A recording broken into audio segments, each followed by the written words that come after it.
ভারতবর্ষের বর্তমান প্রধানমন্ত্রী এবং কেন্দ্রীয় সরকার এত শক্তিশালী, মানে তারা নিজেরাও বলেন এবং মানুষকে সেটা বলেন আর কি। আমি ব্যক্তিগতভাবে সাধারণ নাগরিক হিসেবে কখনোই সেই বোঝাপড়ার বিরুদ্ধে কোনো কথা সরকার এসবের ক্ষেত্রে শক্তিশালী হোক, এটা তো মানুষ চাইবেন। এক্স্যাক্টলি। তাহলে সেই শক্তিশালী সরকার, কেন্দ্রের এই শক্তিশালী সরকার, এই সমস্ত প্রতিষ্ঠান তাহলে এত দুর্বলতার সাথে চলছে কেন, যেখানে এক দশক ধরে একটা রাজ্যে এই গভীর দুর্নীতি হচ্ছে এবং সংগঠিত দুর্নীতি হচ্ছে, সংগঠিত অপরাধ হচ্ছে, লুট হচ্ছে, হওয়ার পর এই শক্তিশালী সরকার রোজ শুনছি, বুঝছেও বোধ হয় এরকমটা আর কি, তারা কেন এত অসহায়, কেন তারা এইগুলোকে শুধুমাত্র সন্ধ্যাবেলা অনির্বাণ আমাদের মতন কিছু মানুষ এসে তক্কাতক্কি করছি রাজ্যের হাউসগুলোতে, কেন্দ্রের হাউসগুলোতে, কিন্তু আসলে কেন কাস্টাডির আলোচনাটা কাস্টাডিতেই আটকে যাচ্ছে?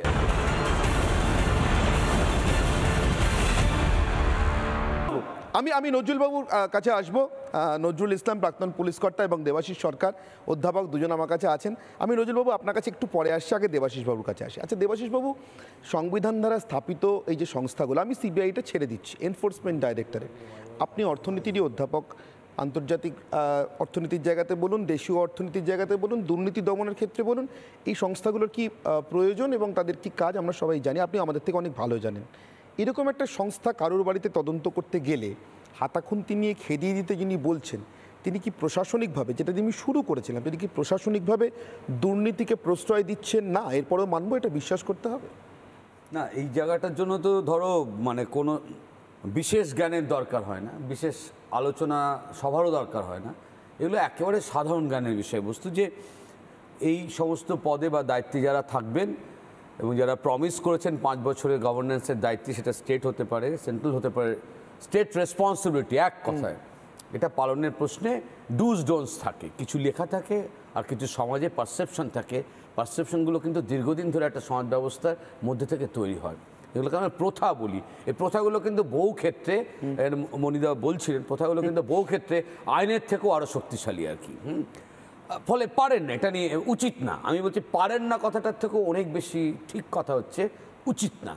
কিন্তু যেটা নিয়ে ধরো আজকে আমরা আলোচনা করছি, বা এক দশকে বেশি সময় হয়ে গেছে আমাদের রাজ্যে যে বিষয়বস্তুগুলোকে নিয়ে আলোচনা কেন্দ্রীভূত হয়েছে, সেটা হচ্ছে মূলত হচ্ছে দুর্নীতি বিষয়বস্তুগুলোকে নিয়ে আলোচনা কেন্দ্রীভূত হয়েছে। কিন্তু এখানে কি একটা সমস্যা আছে জানো তো, এটাও কিন্তু চিন্তার জায়গা, যে এটা আজকে এটার জন্য কোনো বিতর্কের প্রয়োজন নেই, কোনো আলোচনার প্রয়োজন নেই যে এই রাজ্যে সংগঠিতভাবে অপরাধ হয়েছে, চুরি হয়েছে, ডাকাতি হয়েছে, লুট হয়েছে, সাধারণ মানুষ থেকে শুরু করে জাতীয় সম্পদ পর্যন্ত লুট হয়েছে, সাধারণ মানুষের চাকরি থেকে শুরু করে, স্বপ্ন থেকে শুরু করে জাতীয় সম্পদ লুট হয়েছে। এই লুট আমরা দেখিনি এবং এই রাজ্যের সমস্ত মানুষ এটা বোঝে লুট কোথায় কিভাবে হয়েছে, কিন্তু বোঝা আর চিহ্নিতকরণ তো এক হয় না। অনির্বাণ, এই জায়গাটা কিন্তু সমস্যার হয়ে দাঁড়াচ্ছে, ক্রমাগত সমস্যা হচ্ছে, খুব সিরিয়াস জায়গা।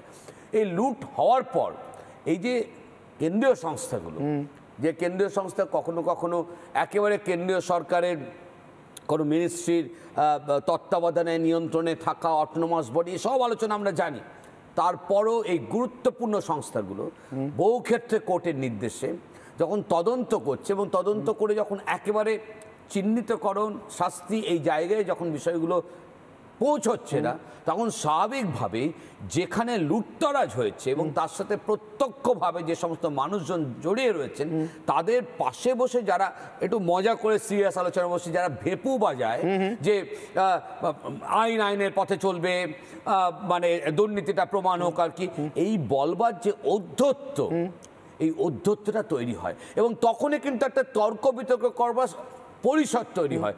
এখানে কিন্তু আক্ষেপ নয়, সমাজের সাধারণ মানুষের, ভারতবর্ষের সাধারণ নাগরিকের কিন্তু চাহিদা কেন্দ্রীয় সরকারের, একেবারে নির্দিষ্ট করে বলছে কেন্দ্রীয় সরকারের অর্থ দপ্তর, এই সমস্ত সংস্থাগুলো এবং তাদের নিজস্ব উইং রয়েছে, এদের একেবারে এতদিন হয়ে গেল, 2014 আমি যদি চিটফান্ড ধরি একেবারে তারও আগের ঘটনা, একটা করে দশক পার হয়ে যাচ্ছে এবং এই লুটতরা যে হচ্ছে কে করছে সবাই বুঝতে পারছে, কিন্তু কেন্দ্রীয় সংস্থাকে আমাদের স্বাধীন দেশের কেন্দ্রীয় সংস্থা যেখানে ভারতবর্ষের বর্তমান প্রধানমন্ত্রী এবং কেন্দ্রীয় সরকার এত শক্তিশালী, মানে তারা নিজেরাও বলেন এবং মানুষকে সেটা বলেন আর কি।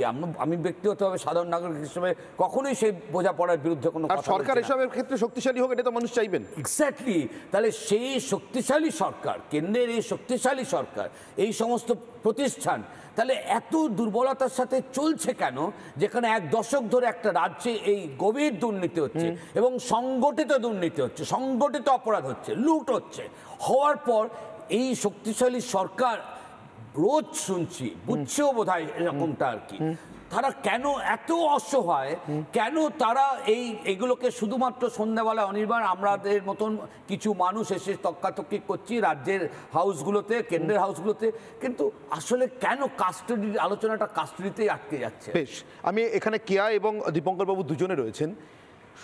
গোটা বিষয়টাতে অর্থাৎ দুর্নীতির যে গভীরতা, দুর্নীতির যে ব্যাপকতা, সেটাকে স্বীকার করে এবং সে সম্পর্কে উদ্বেগটা জানিয়েও কিন্তু দেবাশিসবাবু যে প্রশ্নটা করছেন, দশক পার হয়ে যাচ্ছে, তদন্ত শেষ হচ্ছে না। কারণ আমি খাদ্য দপ্তরের দুর্নীতির কথা আলাদা করে বলবো না, সেটা সবাই হাতে নিয়েছে, এটি পশ্চিমবঙ্গ সরকার ফেলে রেখেছিল, কিন্তু আরও বেশ কিছু দুর্নীতির কথা দেবাশিসবাবু বলেছেন। আমি বিশেষ করে কে ক্ষেত্রে বলবো সারদা চিটফান্ড দুর্নীতির কথা। একেবারে গরিব মানুষের সর্বস্ব হরণ করার পর যে রাজ্যের মুখ্যমন্ত্রী বলেছিলেন যা গেছে তা যাক, কেন্দ্রীয় সরকারের তদন্তের দীর্ঘসূত্রিতা, কেন্দ্রীয় সরকারি সংস্থার রাদার বলবো তদন্তের দীর্ঘসূত্রিতা তো তাতেই অলমোস্ট সিলমোহর লাগিয়ে দিয়েছে। এখন আর মানুষ বোধহয় ফেরত পাওয়ার আশা করেন না, ধরে নিয়েছেন যা গেছে তা যাক। তুই বলবার আগে আরেকটু আমি তোকে, তুই বল আর কি শুনবো। 2014 সালে লোকসভা নির্বাচন, সেই সময় বর্তমান ভারতবর্ষের মাননীয় প্রধানমন্ত্রী যখন এই রাজ্যে নির্বাচনে এসেছিলেন, তখন নির্বাচন সভাগুলোর যদি আমরা আর্কাইভে দেখি তাহলে দেখা যাবে উনি কিন্তু পশ্চিমবঙ্গের মানুষকে বলেছিলেন, সে কারণ তখন সবে লুটটা হয়েছে, শুধু সারদা নয়, মানে 150-200 কোম্পানি লুট থেকে টাকা লুট হয়েছে, তখন কিন্তু উনি পশ্চিমবঙ্গের মানুষজনদের বলেছিলেন যে আপনারা আমার সমর্থন করুন। তখন উনি প্রধানমন্ত্রী হননি, আমি দায়িত্বে এসে এই সমস্ত চিটফান্ড যে লুট এটা ফেরত দেব।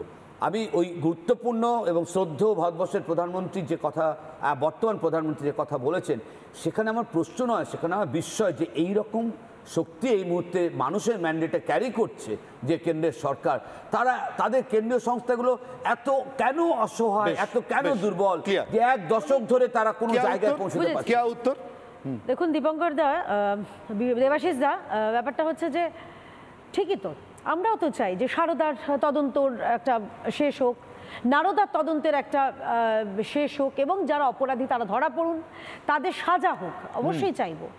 কিন্তু কি করি বলুন তো, কাকস্য পরিবেদনা, যখন রাজীব কুমারকে জেরা করতে আসে, গ্রেপ্তারও না, জেরা করতে আসে রাজ্যের মুখ্যমন্ত্রী, তিনি তার বাড়ির সামনে ধর্ণা দিতে বসে যান।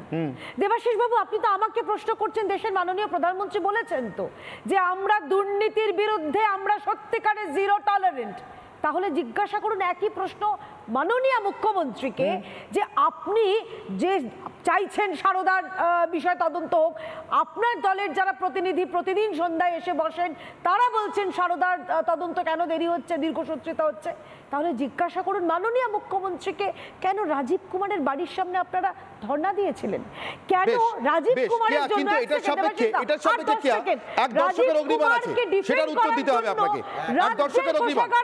দর্শকের অগ্নিবাণ কি বলছেন চোংদার বাবু, আমি শুনে নেব।